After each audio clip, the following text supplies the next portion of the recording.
My name is Dave Mutnjakovic. I'm from Windsor, Ontario. I lived between Windsor and Detroit for the first half of my life. Came here about 10 years ago, followed a beautiful girl, and yeah, I've been here ever since. No, I was in animation before this, and now I basically work with paper and drawing and watercolors and stuff. Yeah. This one, can you see?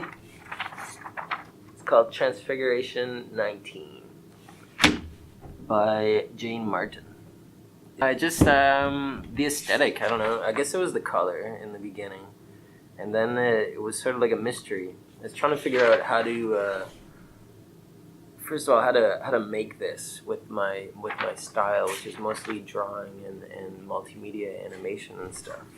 And the more I researched it, the more I found that I just found that it was drawn. It was drawn on paper, which is totally weird because that's what I do, right?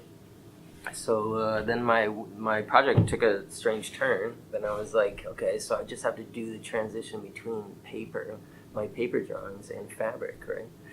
So, and all the framework's right here. So now I just basically have to build a frame and print this thing. You see that? Print this thing on fabric.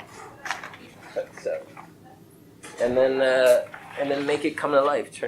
Bring it to another dimension. So what I'm going to do is have the frame, print it on cotton, stretch it, and then from behind it, use wire to make it like come out towards you, you know. And then I'm going to experiment with dye, watercolor, and ink, and then basically just like throw it at the fabric and have it like receiving all of my energy, just like the paper. But I have to figure out how. Well, I'm curious to see how it's going to work, you know. I didn't use cotton just because, like, well, how I figured to choose that is just because all my clothes are cotton. Everything I wear is cotton, you know. So I have this relationship with it that I didn't ever even think about, man.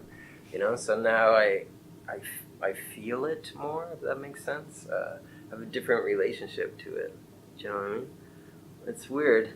So I guess now that I think about it, my drawings are all the internal coming out externally, right? And now the new dimension is basically reshaping the external, which is the fabric itself, you know? So it's just like, if you can imagine it coming out of me and then like almost like vomiting onto the paper. And then now the paper is going to be wrapped around the fabric that I'm always wearing, you know? It's kind of weird.